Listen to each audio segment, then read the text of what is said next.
Hello everyone.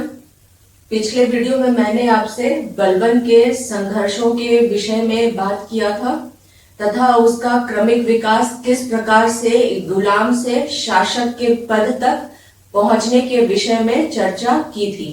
आज मैं आपसे उनके प्रशासनिक प्रणाली तथा राजत्व सिद्धांत के विषय में बात करूंगी। बहुत ही हम कह सकते हैं कि एक महत्वपूर्ण कार्य रहा था दिल्ली सल्तनत के लिए बलबन का राजत्व सिद्धांत का स्थापित करना। इल्तुतमिश के शासनकाल के पश्चात जितने भी शासकों के अधीन दिल्ली सल्तनत में अशांति की या अव्यवस्था की माहौल जो तैयार हुई थी, उसे हम कह सकते हैं नियंत्रित करने के लिए बलबन ने राजत्व सिद्धांत को लाने का कार्य किया था।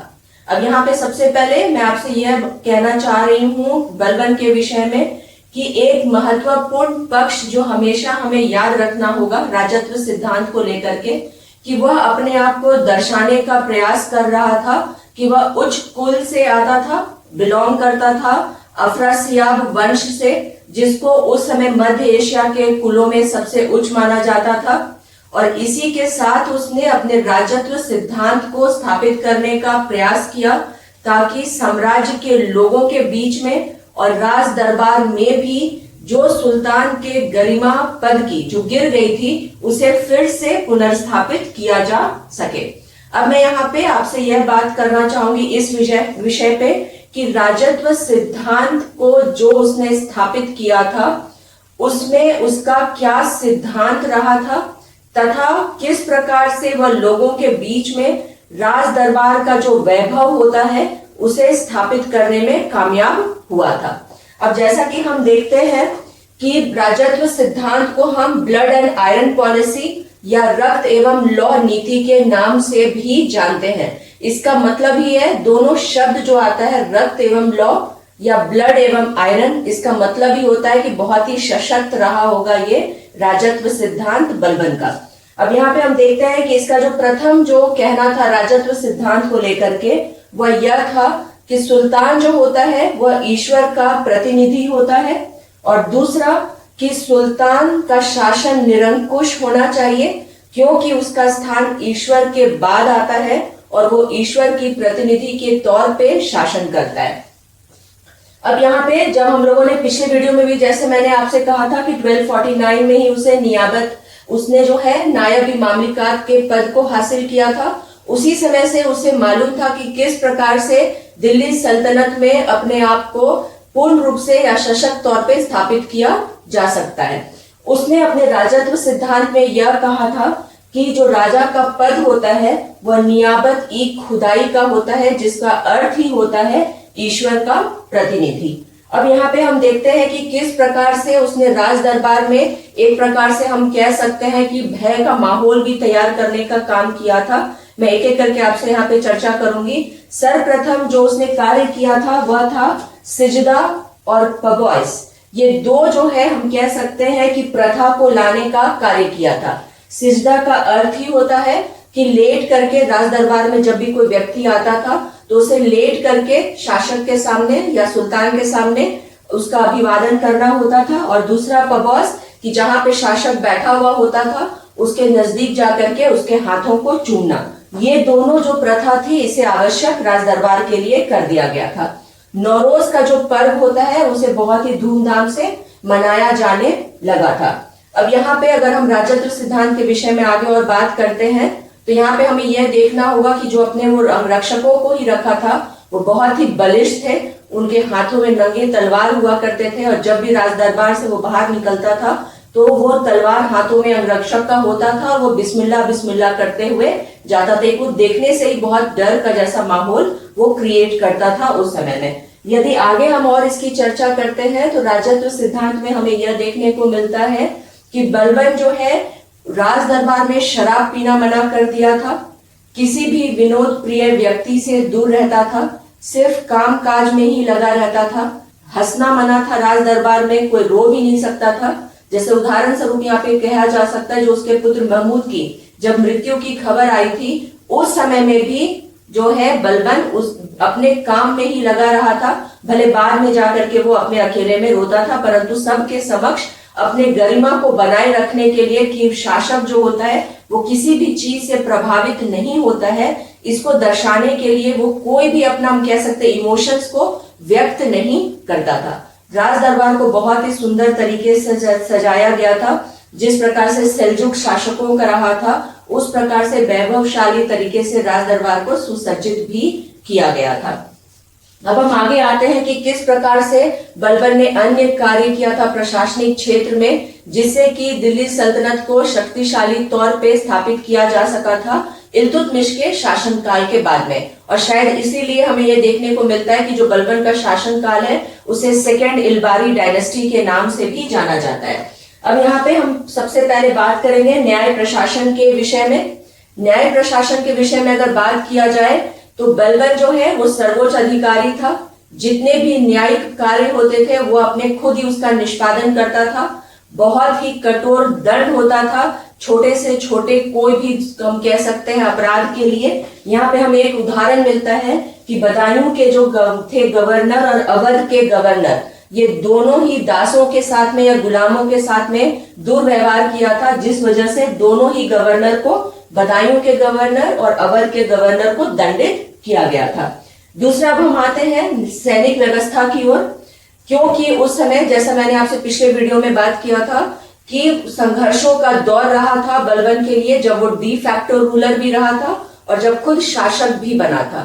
बंगाल का क्षेत्र, मंगोल आक्रमण और दोआब का क्षेत्र, वो लगातार ही एक संघर्ष का, हम कह सकते हैं कि दौर तैयार किया था बलबन के लिए। उसके लिए सैन्य व्यवस्था का मजबूत होना बहुत ही आवश्यक था। इसके लिए सर्वप्रथम जो उसने काम किया था, इमाद उल मुल्क को नियुक्त किया था सैन्य व्यवस्था की देखरेख के लिए। दीवानी अरीज जो विभाग था उसके अधीन किलों की भी देखरेख का जो भार था वो दे दिया था, क्योंकि किलों का बहुत महत्व यहाँ पे हो जाता है। मंगोल आक्रमण को रोकने के लिए सीमा पर भी किलों पर जो है वहां पे अफगान सैनिकों को नियुक्त करना और दोआब क्षेत्र में भी, दोनों ही जगह किलों का निर्माण भी करवाया गया था, जिस वजह से इस विभाग को, दीवानी अरीज को ही किलों के देखरेख के लिए उसको नियंत्रण उसका दे दिया गया था। एक तो यहाँ पे बलबन का यह मानना था कि सैनिक जो होते हैं उन्हें युवा होना चाहिए, क्योंकि बहुत सारे पैदल सैनिक थे उसकी सेना में, तो उनकी नियुक्ति का खुद ही वो देखरेख करता था। दूसरा, जितने भी पुराने जितने सैनिक थे जो बूढ़े हो चुके थे, उनके वेतन के रूप में जो जमीन दिया गया था, एक निर्देश दिया गया बलबन के द्वारा कि जितने भी जमीन है वो उनसे वापस ले लिए जाए। परंतु कुछ पैसे दे करके जिनके पास जमीन है उनसे वापस लेने के लिए जमीन की बात की गई थी। परंतु जितने भी उस समय के जो सैनिक थे वो बहुत ही मजबूत, हम कह सकते हैं, स्थिति में आ गए थे। भूखंड था उनके पास में, सभी एक साथ विद्रोह की स्थिति में आ गए थे। और बलबन का जो मित्र था फखरुद्दीन, उसके पास जा करके अपने फरियाद को लेके गए थे कि किसी प्रकार बलबन को इस कार्य से रोका जाए। फखरुद्दीन जब बलबन के पास गया तो पूरी बात तो फखरुद्दीन का मानने के लिए तैयार नहीं हुआ था, पर हाँ, एक प्रकार से यहाँ कहा जा सकता है भूखंड भले ही उनके पास रहा हो, पर एक जो प्रॉक्सी सोल्जर्स का भेजना युद्ध में, उसको रोका जा सका था। नए सैनिकों की नियुक्ति हो पाई थी। तो एक प्रकार से हम कह सकते हैं कि एक नया संचार सैन्य व्यवस्था में भी देखने को मिलता है बलबन के शासनकाल में। अब दूसरा जो विभाग आता है वो है गुप्तचर विभाग का। ये बहुत ही महत्वपूर्ण विभाग रहा था बलबन के शासनकाल के समय में, क्योंकि इस ओर बलबन बहुत अधिक ध्यान खुद भी दिया था। वह खुद ही गुप्तचरों की और न्यूज राइटर्स की नियुक्ति किया करता था। गुप्तचरों को बरीद कहा जाता था। इनका कार्य ही होता था कि समय पर सूचनाएं शासक के पास पहुंचाना। जो भी बरीद अगर समय से सूचनाएं नहीं पहुंचाता था तो उन्हें दंडित किया जाता था और यहाँ पे उन्हें उनके पद से भी हटा दिया जाता था। जैसे एक उदाहरण स्वरूप यहाँ पे मैं बताना चाहूंगी, मालिक बर्बाद करके एक बरीद था जो कि समय पर सूचना नहीं दे पाया था, उसे फांसी की सजा दी गई थी। गुप्तचर विभाग में दूर दूर हर एक साम्राज्य के कोने में इन्हें नियुक्त किया गया था, ताकि समय पर जितनी भी सूचनाएं हैं वो सुल्तान के पास में पहुंच जाए, क्योंकि इसमें बहुत ज्यादा षड्यंत्र, कॉन्स्पिरेसी भी होता रहता था सुल्तान में। जितने अमीर वर्ग के लोग थे उन्हें भी नियंत्रण में रखना था। सभी के जितने अधिकारी थे उच्च पदों पे, सभी की सूचनाएं बरीद ला करके सुल्तान को दिया करता था। तो एक प्रकार से पूरे साम्राज्य को नियंत्रित करने में गुप्तचर विभाग का बहुत इंपॉर्टेंट रोल भी रहा था। अब मैं आती हूँ चहलगानी के अंत पे। बलबन खुद ही तुर्कानी चहलगानी या चालीसा दल का सदस्य रहा था और यहाँ पे उसको मालूम था कि किस प्रकार से जितने भी सदस्य हैं वो महत्वाकांक्षी हैं और किसी भी समय में विद्रोह कर सकते हैं और षड्यंत्र बलबन के अगेंस्ट में हो सकता है। इसी के लिए उसने क्या किया था कि ख्वाजा की नियुक्ति की थी, जो कि जितने भी उस समय में जो आमिर वर्ग के लोग थे या उमराव वर्ग के लोग थे उसकी सूचनाएं बलबन को ला करके देता था। बहुत सारे जो महत्वाकांक्षी उच्च पद के अधिकारी थे आमिर वर्ग के, उनको उनका तबादला भी करवाया था।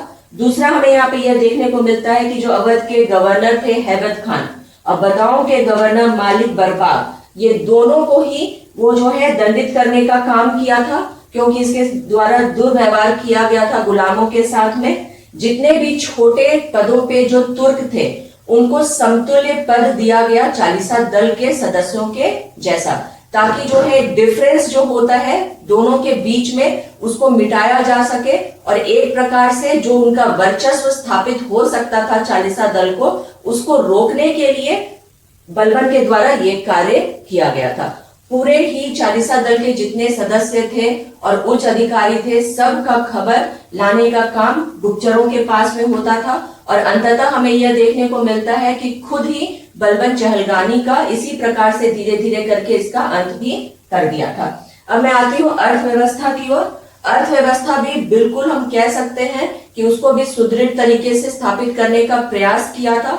4 मुख्य जो कर होते हैं जो हमेशा हमें दिल्ली सल्तनत के समय में देखने को मिलता है, जो सुल्तानों के द्वारा वसूला जाता था, वह था जजिया कर, खुम्स जो कि लड़ाई या युद्ध में जितने हिस्से में जो आता था, हम कह सकते हैं जो धन, उसका 1/4 भाग वो शासक अपने पास रख लेता था, जकात और खराज जो भूमि कर है, ये 4 कर बहुत ही सख्ती के साथ वसूला जाता था और एक प्रकार से यह अर्थव्यवस्था को मजबूत बनाने का कार्य भी किया था। साहित्य के क्षेत्र में भी हम देखते हैं कि बलबन का योगदान रहा था।